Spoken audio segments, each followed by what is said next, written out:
Hello and welcome to today's video. My name is Ethan Chazen. I'm a New York-based organization development coach.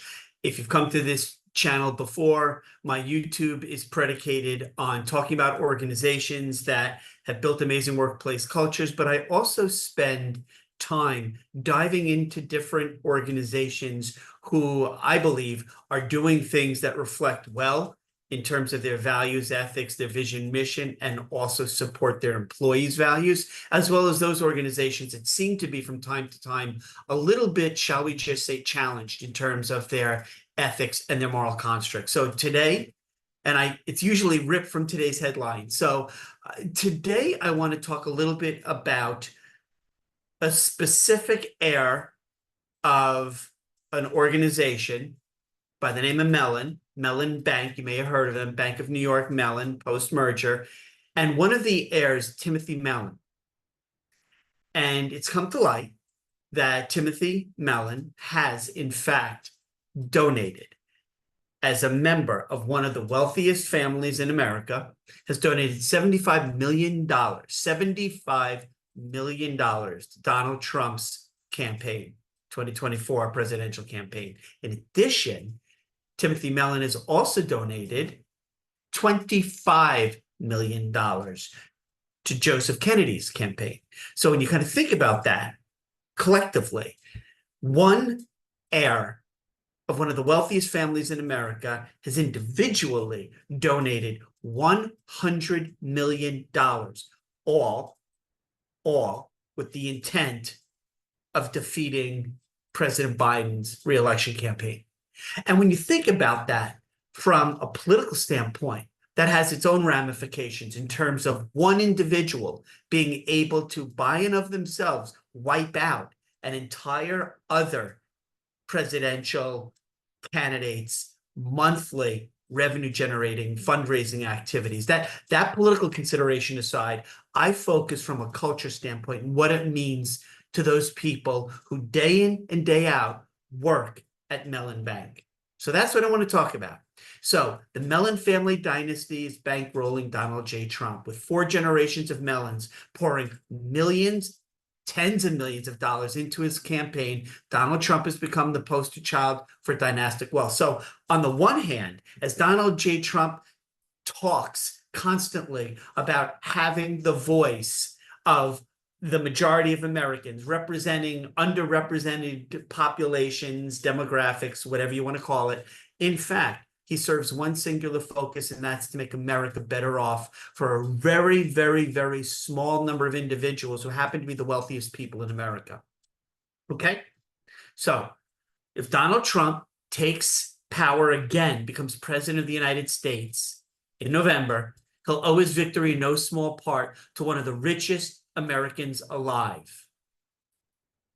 And this goes back, again, to the Mellon family dynasty in banking.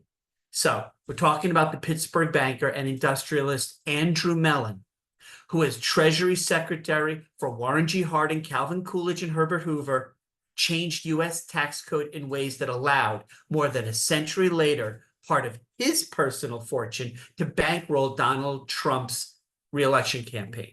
So that's kind of what's going on in the geopolitics or American political landscape of having 2 major parties, a Republican and Democratic Party, and 2 candidates. And so that's the political. And having spent 20 years in corporate America, before I went out on my own 15 years ago to be a business growth coach, I spent 35 years interacting with organizations, entrepreneurs, family businesses, corporations, all around enabling them to draw a very strong Chinese firewall or division between their leadership team or their family enterprises, funding of political campaigns at the federal and kind of state and local levels, as well as their operational considerations, and especially how they choose as an organization to support various political candidates versus their employees. Their employees who come into work every day, and their employees' day in, day out efforts on behalf of that organization is really what we refer to as their organizational culture. So this billionaire donated $100 million to Trump and Robert F. Kennedy's super PACs. Again, Timothy Mellon, one person, one heir in one of the wealthiest families in America, individually donated $100 million to two political parties, the Republican Party and the Independents, all to beat Biden for re-election. So let's kind of talk this through a little bit. Taken together, Timothy Mellon has donated 42% of the total raised by both super PACs, the Republican, the MAGA, the Trump super PAC, and the Kennedy super PAC. The organizations which can accept contributions of any size, they're vital for both of these candidates. Kennedy to a lesser extent because of the role typically in American presidential politics elections that an independent plays. But nonetheless, MAGA, the Republican movement under Trump, has spent $68 million on independent expenditures aiding Trump's primary and general election campaigns just in the 2024 election cycle. So to give them, as Mellon did, $75 million is to literally say, here, allow me to match and increase all your prior fundraising efforts. And that's massive. So as we kind of think about this, just in terms of the lay of the landscape, the Trump campaign reports having more cash than Biden's campaign. Now, current President Biden's fundraising efforts have been phenomenal, especially this most recent event that he held in LA with a bunch of celebrities, as well as former President Barack Obama. But even with all of that infusion of cash, one individual, Timothy Mellon, from one of the wealthiest families in America, is able to say, I'll match you. All that activity that you've spent, I'll match you. Here you go. And it really, it makes me want to ask everybody out in the audience, I mean, obviously putting aside your political bents, whether you lean one side, another side, whether you're kind of indifferent or you've checked out emotionally from the political process for US presidential elections. Okay, what does that mean in terms of the organization and the people who committed to work in that organization based on what they thought the organization's values, beliefs, moral compass, code of conduct, principles, and then they come in and commit full bore, full effort to that organization, and then maybe they catch wind of this. How might that make them feel? And that's the consideration you make, not just as one of the wealthiest people in America or an heir to this massive family of fortune, but as an organization whose name on the letterhead, whose name on the front facade of the office, of the building or buildings, reflects the founders, the founding family of that organization. And that's what I want to talk about today. So when you do a deep dive, right, as I always do when I assess an organization from a culture perspective, I go straight to employees. I don't necessarily look so much at their marketing because marketing is aspirational. An organization can say anything. These are our values. We treat our people a certain way. But I go and I look at the research that's directed towards how people themselves who work in an organization feel about being there. So when you go to the MIT School of Business, the Sloan Management School of Business, and you look at research that they do by industry sector into employees' feelings about working in an organization compared to their industry competitor counterparts, right? When you look at what they call at the Sloan School of Management, the Culture 500, and you look at the comparisons of Mellon in scope of their industry, 21 competitive organizations. How do employees talk about the culture of BNY Mellon? What do they say about it? So let me just kind of share with you the ranking. So how does BNY Mellon rank in terms of what their employees themselves say about the culture of being there, in terms of the industry, the 21 firms that comprise the investment services industry? So on a ranking, a scale of 1 is top, 21 is bottom. Agility, 14th. Collaboration, 18th. The customer focus, 9th. Diversity, 11th. I'm going to go down. I'm going to skip a few in the interest of time. Integrity, 16th. Performance, 20th. Respect, 16th. Just think about this. Think about what this tells you. The employees themselves who work at Mellon have said that when it comes to all these factors associated with how do we determine the culture is here, they're pretty low, pretty much towards the very bottom of all 21 firms that collectively have been researched by the MIT Sloan School of Business in terms of their scorecard of employee self-ranking of culture in these 21 organizations. This is not good, okay? This is not good. So again, as I said earlier, I want to compartmentalize or separate an analysis of the political ramifications of, or ethical considerations of should somebody who's an heir to one of the wealthiest families in America literally hand over $100 million to beat the current president of the United States for their reelection efforts.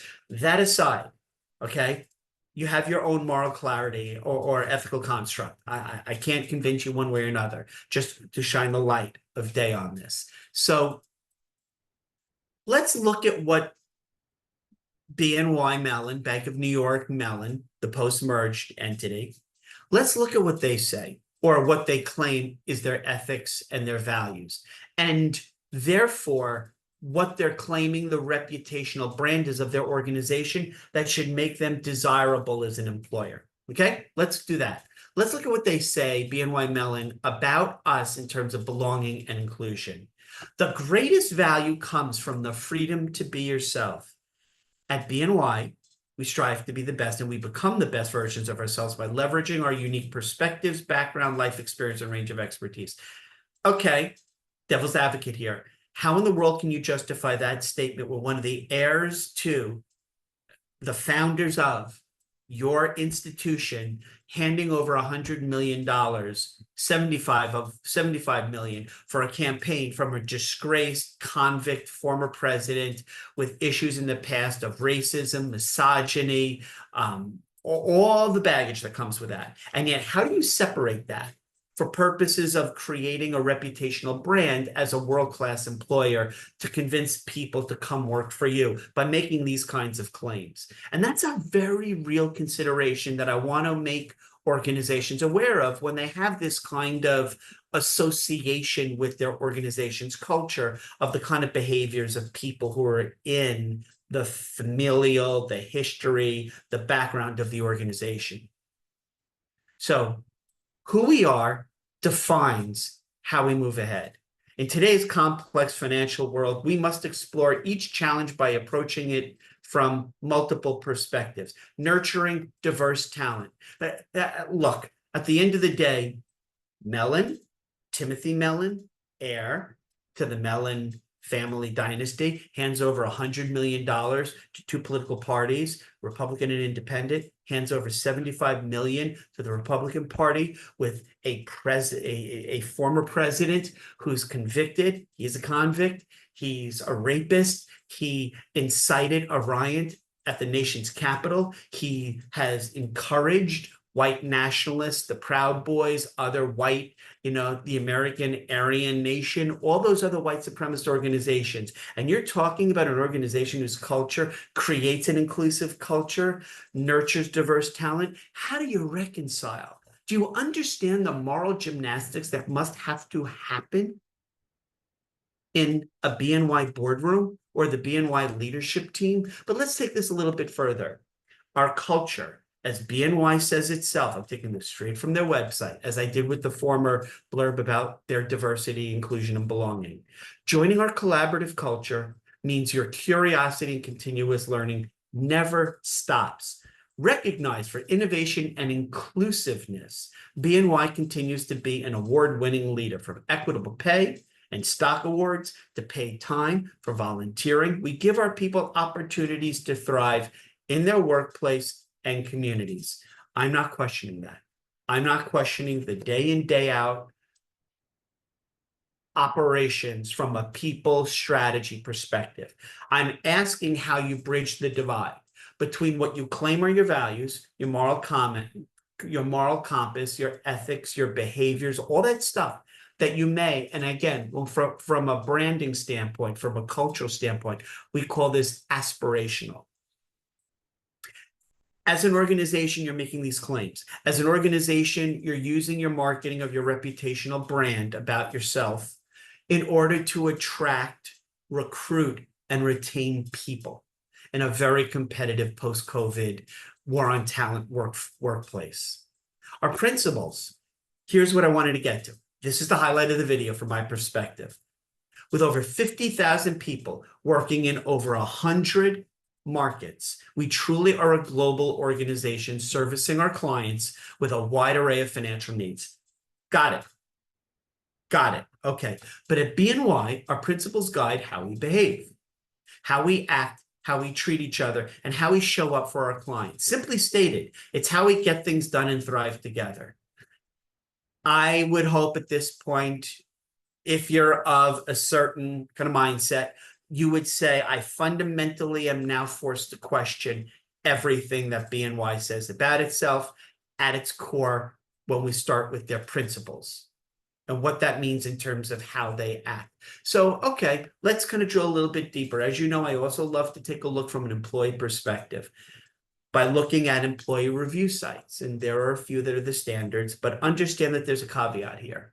Somebody who goes online to give an employee review of their organization, whether it's current or prior, they're going to be inclined to be skewed to two ends of the employee review spectrum. Somebody goes online to give a review is going to be really positively inclined. They just had an amazing experience during their time there, or they had a really negative tenure, a really negative experience, and that's going to be reflected. So you're going to see typically an employee aggregate review score that's hardly ever in the middle. It's going to end up being skewed because of who goes online. Okay, I said that, got the disclaimer out of the way. So I go to Indeed, right? And it's a little over a 3 on a scale of 1 to 5. Little over a 3. But when you look at ratings, as you break it down by how employees have given ratings for their employer, work-life balance, 3. Management, 2.5. Here's the heavy one. Get ready. Here we go. Culture, 2.5. 2.5 on a scale of 1 to 5. 2.5. And that's 67 reviews. I understand that's not hundreds or thousands, but that's where we start, right? That's where we start. So now we go to Glassdoor because those are some of the bigger ones. So you look at 13,000 employee reviews for Bank of New York at Mellon. Okay. So we take a look and the aggregate score of 13,000 is a 3.5. Okay. But that's just a number. Let's dive a little bit deeper. 62% of all employees who gave reviews would recommend to a friend. Okay. So that's kind of your starting point. That's your baseline. And ratings by demographics. You can kind of see that when you start out going across the board, there's not a whole lot of variance. The ratings are so that gives us an understanding that at least it's not skewed from a demographic or ethnicity or race perspective, right? So it's pretty much across the board from like a 3 point, well, I mean, Indigenous and Native Americans, 2.2, but that is an outlier with 7 reviews. Everybody much is in the 3.2 to 3.9 range by race ethnicity, okay? And so these are the things that I wanted to share just in general. An organization, whether it's for-profit, not-for-profit, a government entity, there is a line that you have to walk, right? There's a line down the middle of behavior, of culture, of ethical consideration. It's the people who lead your team, maybe the ownership, whether it's a family, your senior leadership team, if it's it's run by a private equity firm. I mean, they're the people who own and control. And then they're employees.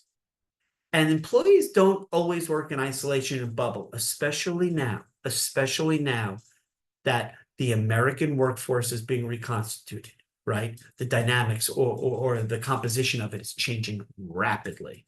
So we're looking at a workforce of 5 generations from matures to Gen Z, but we see tens of thousands of matures and boomers leaving the workforce every day in the thousands. They're leaving. They're aging out, whether by their own design or whether they're forced to.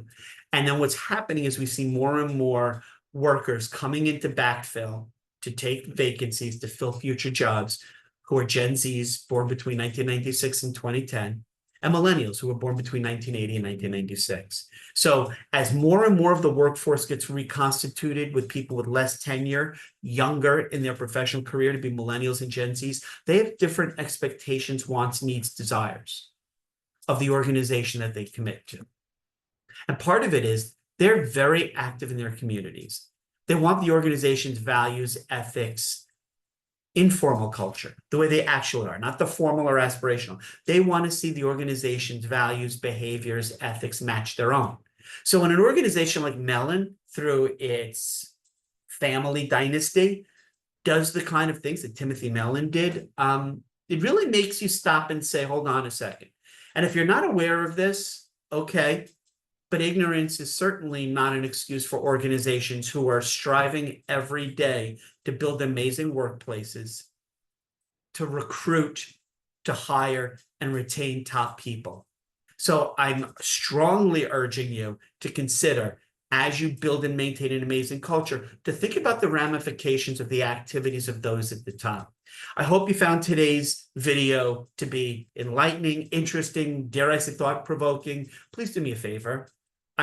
I'm always uploading videos like this. If you like what you heard and you check out the other videos, please be sure to subscribe to the channel, the Chazen Group. Be sure to like this and post some comments. I'm always on the lookout for what people think. Reshare this video and others. So again, thank you for coming on and checking out the video, and I look forward to seeing you in the future as you come back frequently to look at the other videos that we produce here.